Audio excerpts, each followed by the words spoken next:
Welcome back, everybody. So we're picking up where we left off, fixing Godzilla 2014. Be sure to watch the first video beforehand. We finished up with Act 1 and started Act 2. Now, pay attention because things are really going to start heating up.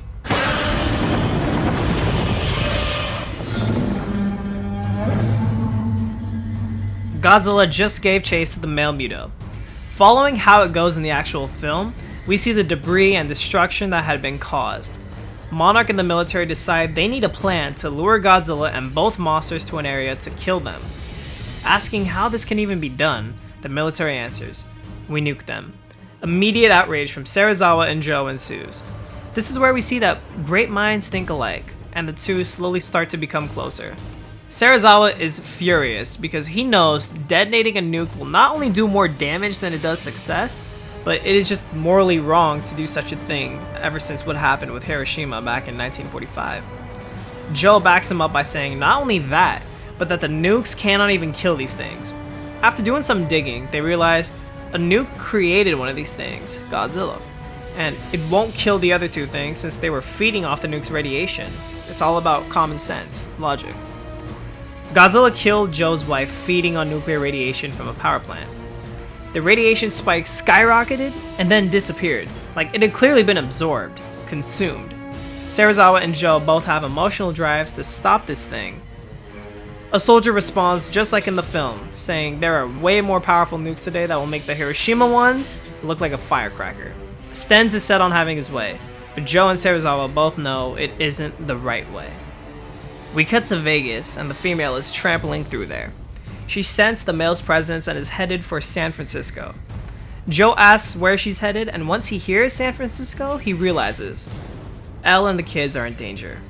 He calls them and tells them they need to get out of the city. She sounds so scared because the evacuations are taking place already. So they arrange to meet up outside the city.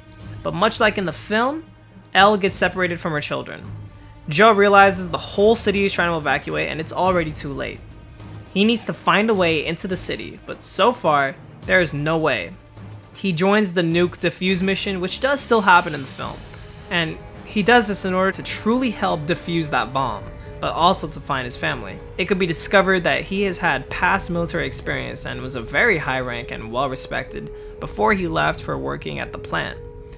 Maybe this can be discovered through dialogue between Serizawa and Joe instead of it originally being Serizawa and Stenz. Maybe Serizawa is the only one who dug deep enough to truly find out about Joe, more than Joe gave him credit for. He explains his pocket watch to Joe and how much sentimental meaning it holds to him, just how horrible the events of Hiroshima were.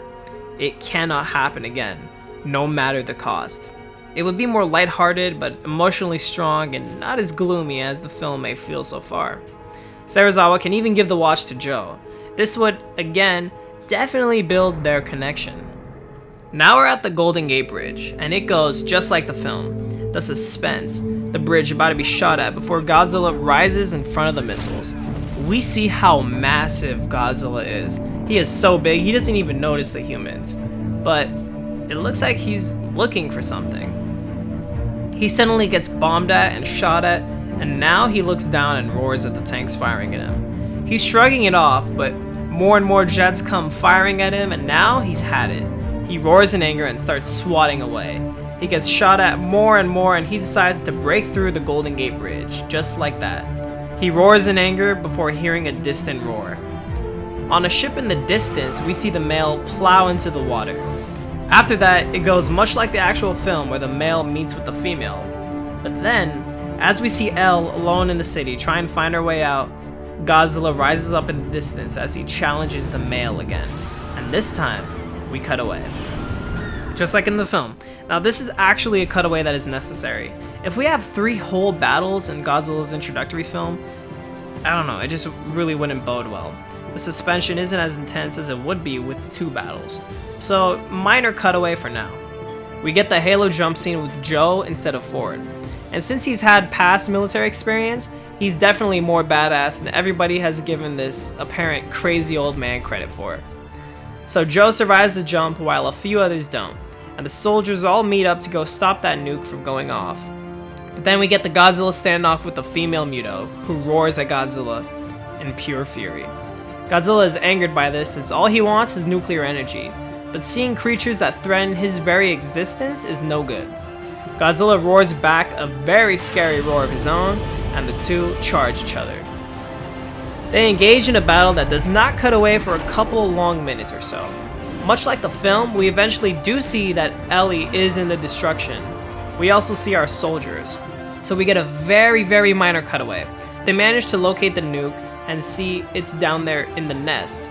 They get over there, and much like the film, it's Joe who sees all the Muto spores. There are thousands of them, and he has to do something.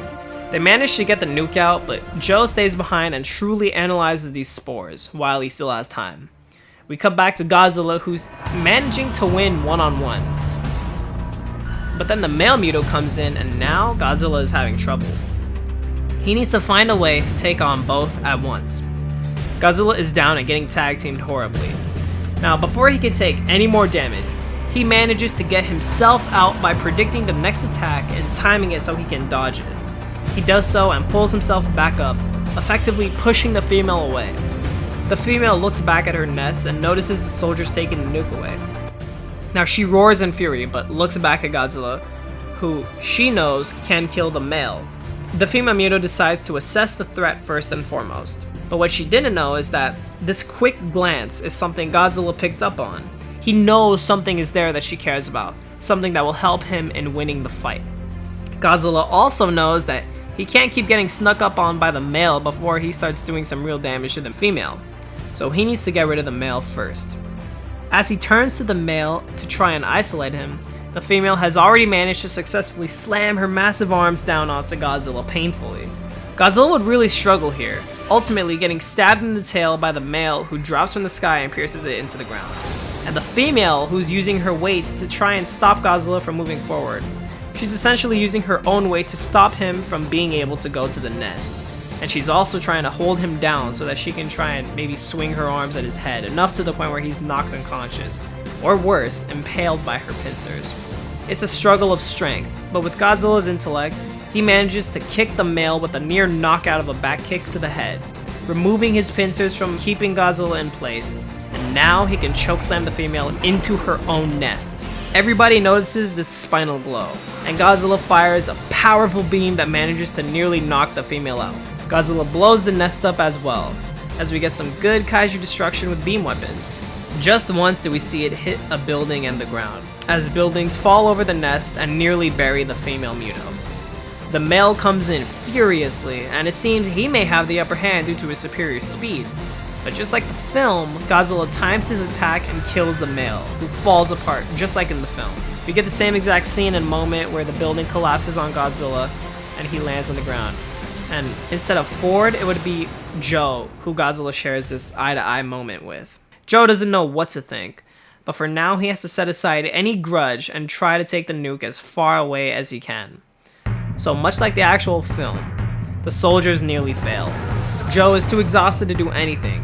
Once he reaches the boat by himself, seeing as his entire fleet gets nearly taken out and lost, he directs the boat to go as far away as it can. But then all the power goes out. And yes, the EMP is still a thing in this film, even though I didn't touch upon it. And no, it does not affect Godzilla's atomic breath, just like in the actual Godzilla 2014 film. All the power goes out. The Muto looks at Joe, and Joe accepts his fate. He believes he got his son killed, his wife killed, he didn't pay any attention to them, he thinks he's always been a bad father. All the thoughts come flooding in. He says this all to himself, but suddenly, Godzilla saves the day. After Godzilla passes out, we see many families finding their way back to their family. Serizawa meets up with Joe, and they share a few funny lines with each other before having a touching moment where Joe returns the pocket watch. Joe then looks for Elle and his grandchildren, his only family left. Once Joe finds them, he's as happy as he can be. It would be a huge relief, a nice, powerful, emotional moment. And overall, it would be a well-done close for their stories, at least for now. Godzilla awakens before Serizawa and Graham's very eyes. He roars into the sky before walking away. And much like the film, that's how it ends. Now let me go over some things I did here that I don't like in the Monsterverse. For one, I don't like that Godzilla 2014 was kind of weak in the film.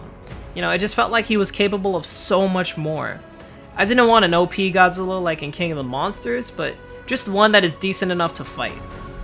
What you guys need to remember is that Godzilla in this film of mine is also sort of devoid of nuclear energy, so he may be a bit exhausted. He also hasn't fought any creatures beforehand since he was born during the Hiroshima bombings, mutated, and surfaced around the Bikini Atoll test in the beginning of the film due to the radiation. So he is unexperienced and slightly exhausted. I think it's also important he has as much personality as he can. He displays anger and sadness when he's fired at, when he sees the male for the first time as it's another creature like him, which he thought he'd never seen in his life, and when it's uncovered and explored that Godzilla is the first of his kind thanks to us, that would be extremely tragic. I also don't want Godzilla getting saved by humans, especially because of how often it happens in the Monsterverse. Oh my god. So, Godzilla gets out entirely on his own, and he uses his smarts more than most other Godzillas out there. I also tried my best at giving most characters good development, and while trying to give it a personal twist on my own. While it does seem very tragic, that's just how monster attacks would be. But the film isn't entirely doom and gloom. It can have humor sprinkled in whenever it's appropriate, but it should never take the lame MCU approach of using bad humor to cut away from a potentially deep moment. So yeah, everybody, I hope y'all enjoyed the video.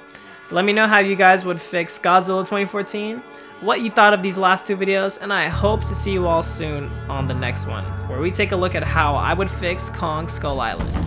Until next time, this is King Kong 9100 signing out. Bye bye.